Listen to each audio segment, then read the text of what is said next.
going to start. Well, folks, good evening, or good morning, or good afternoon, depending on where you are in this wide, wide world of internet radio that you are listening to and tuned into tonight, and specifically tuned into your daily reality show with your host, Dr. Joe Donlin, here on Gem Jin Radio. And welcome to the show. So, just really quickly, because I know we have a lot of new listeners every week, but I don't want to get into too much detail because we have a lot of faithful listeners, and I don't want to sound redundant. But I'd like to explain a little bit about the show. It's a talk radio show. We get into a lot of topics involving physics and metaphysics, and probably less so physics, but that's my background, is physics and metaphysics.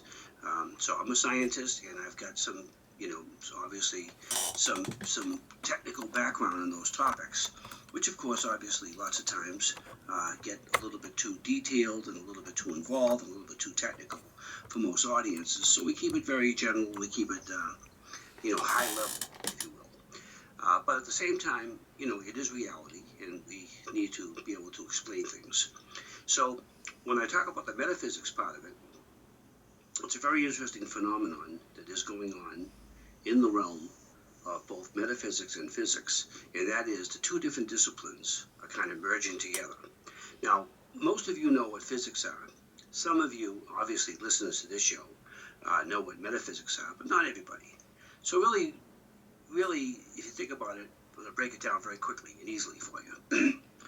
The science of physics is actually involved with understanding, measuring, computing, calculating, understanding, quantifying, and so forth and so on. Everything that our senses can perceive.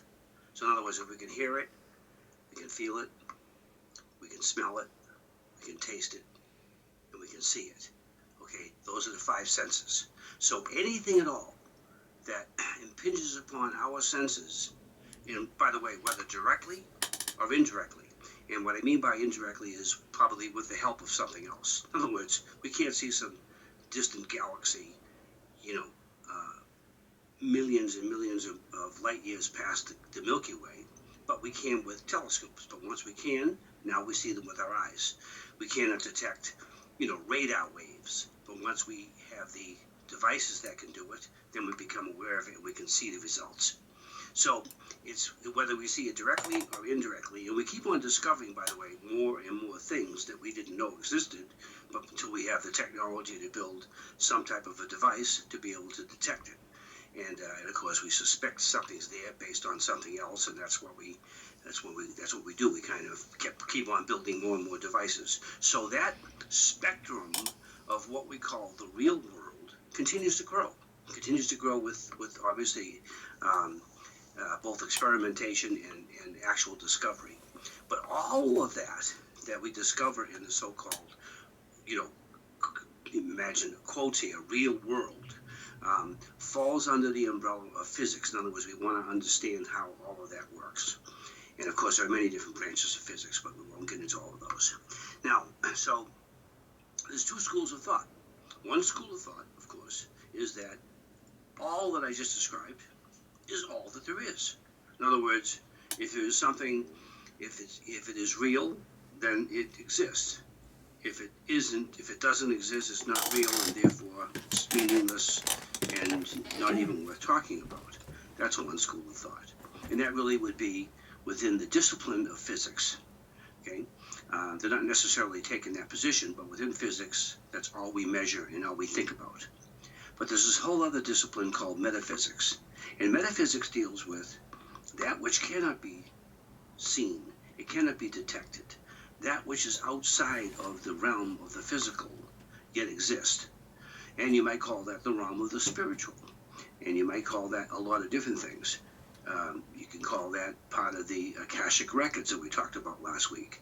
You can talk about, make it part of Carl Jung's concept of the collective unconscious. You could make it a lot of things, or even the whole notion of God. But all of these things are not quantifiable. We can't take a pound of this. We can't take a pound of love or a pound of hate. And all of these things, to us are real, or to many people are real, but they don't really register anything in the real world, if you would, as far as physics is concerned. So this has been an ongoing struggle to some extent, and certainly controversy between physicists and metaphysicists. But there's a growing number of us, I included, who actually are on both sides of the fence at the same time. We're physicists and metaphysicists. And in fact, there's a whole group of us called, that are part of a large group of scientists called SAND, which stands for Scientists Against Non-Duality, where we're actually looking to bridge the two disciplines. So that's what's kind of going on. And so, that's of course, I guess, newsworthy from that standpoint, because the two different disciplines and we're merging them into one. But of course it begs the question that anyone would be asking out there. Okay, well that's wonderful to know, but so what? Like, what's in it for me? Why do I care about that? What's the importance of that to me? And the importance of that to you is that the whole realm of metaphysics opens up doors and vistas that would otherwise not be known to us, and we have no explanation for it. And the biggest door, well, to me the biggest door is the ability to ordain reality. And what I mean by ordaining reality is your attitude, your thoughts, your positions about things, your belief in things, and so forth, tangibly affects the outcome of activities that haven't yet occurred, that have no connection whatsoever to you. But you're actually going to change outcomes of future events that are going to help manifest what it is that you want. So we talk about that a lot in the show. But that's just one element that falls into the whole realm of the supernatural or metaphysical or paranormal. And most people know it more by paranormal. So, all of this is interesting. I think very interesting. And of course, obviously, we're not going to run off willy-nilly on things. We want to have scientific theories that can support it, and so forth and so on, which is what I do. But at the same time, and I have a number of different books on this, and the books are entitled Ordaining Reality. And by the way, a brand new one is going to the publisher soon, so that should be out. I'll give you an update, but sometime around May, I'll give you an update on that, and that's by far the biggest and best, coming out.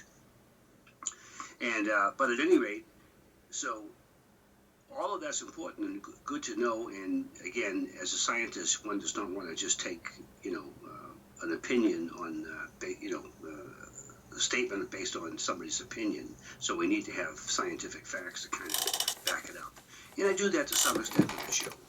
And I do that to a much greater extent in the But for the most part, most people say, okay, well, fine.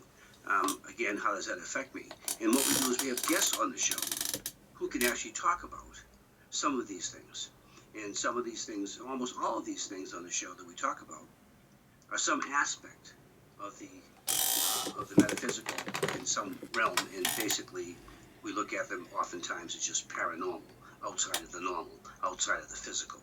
And so our first guest tonight, Jimmy Morris, who is actually one of the foremost experts on investigating, well, many things, but essentially paranormal things, and a lot of it involves ghosts.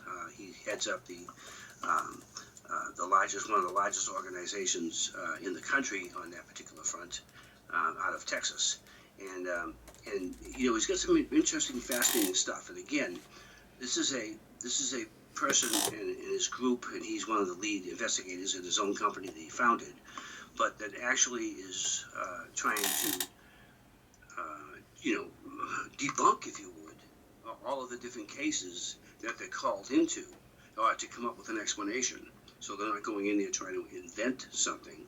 They're going in there to try to explain something. And during that explanation and understanding, of course, they're forming their own opinions about things. And you'll be very interested to hear where they're coming up with. And then the second part of the show is actually going to get involved with another guest, Tim Janikos, and we're going to get into some energy healing modalities, and we're going to do some call-ins as well on that. So we're going to show you how the paranormal in that particular case can actually help you. In this first case, it is just really mainly of terrific interest to you, but you also may have deceased relatives that you may want to get in touch with, and so forth and so on, and you may learn something along the way to that.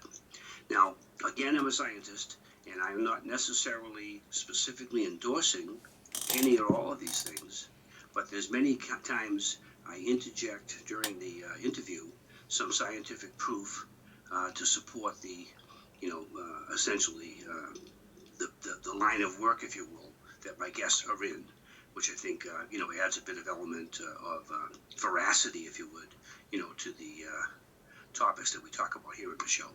And again, I don't do that if I don't have one, but if I do, I would be very glad to volunteer it, to kind of just, frame it, if you will. So that's a little bit of an introduction to both the show format as well as, of course, the content tonight. So as I mentioned earlier, our first guest is Jimmy Morris, and Jimmy has been on the show a number of times, always fascinating. So Jimmy, how are you tonight? Hey Joe, I'm doing great. How about yourself? Good, thank you, and welcome again to the show, Jimmy. It's always interesting and fascinating to have you on. So are you calling in from Texas? Yes, I'm calling from the Lone Star State. Okay, sure. Now, whereabouts exactly are you, I just forgot, Jimmy, in Texas? Are you anywhere near Houston or Dallas area? Or? I'm actually located in Central Texas, like right near where they call San Angelo. Oh, yeah. But we're basically right in the middle. We're about 500 miles out of the state no matter which direction you travel. Wow, that's a big state. Well, a lot of excitement was going on down there this weekend, and of course, obviously, it's terrific because, in our particular case, in my particular case, anyway, I'm a Patriots fan, so it was a pretty exciting game that we saw there, and kind of talks to, one of the themes in the show that we've had going on here is how to turn failure, into success. And boy, oh boy, were they experiencing failure for the first, almost the first entire 3 quarters of a game, which is a lot of a football game. But at any rate, again, welcome to the show, and we're always interested to know more and more about, some of the research you do, and maybe even, keeping that within that theme of the show about turning, failure into success with some of the, some of the paranormal things that you've discovered. Yeah, well, when you talk about that, when you talk about, kind of measuring failures and success, in regards to the paranormal, I mean, literally, that is something that we deal with every single time we go out on an investigation. Especially when we're talking about a spiritual side of the paranormal investigation, because I mean, literally, there is a 20/80 miss when it comes to actually getting evidence when you go on a case. Partially because some of the cases it just doesn't, there's not really anything paranormal going on. There's something else that's happening if anything is happening at all. So out of all the cases I didn't know I was you're second. only going to have X amount of cases, but there's really anything going on there. And then out of those 20%, you'll be lucky on half of them if you actually catch the stuff that's going on there. So if you're not disciplined enough when you go through, when you go to a case and you don't get nothing, and you go to another case and you don't get nothing, well, all of a sudden, people start looking at those, as failure, failure, failure, and at some point, they're either going to say, well, I'm not doing this right, obviously, and give up, or they'll say, there just ain't nothing here to find, and give up. It's interesting. As you said, there are a lot of disciplines, in jobs, I guess, where failure is more common, obviously, than success. I mean, I'm thinking of somebody, panhandling for gold. There's many, many, many, many more days where they're going to go and they're going to panhandle all day. I know they get better equipment now, but I'm just using that term, and come back empty-handed. But if they took that as, and they were discouraged over that, and easily, they would never find the mother lode. They would never get to the end of the rainbow. It's those that, most people don't strike it rich when you first try. Absolutely. And, another thing, you were talking earlier about, what just happened, with the Super Bowl and the Patriots, that is another thing kind of more modern for everybody to look at. Most of your sports teams out there, no matter which sport it is, they face the same thing every day too. They're going to have. I'm going to pause this. Come back for you guys.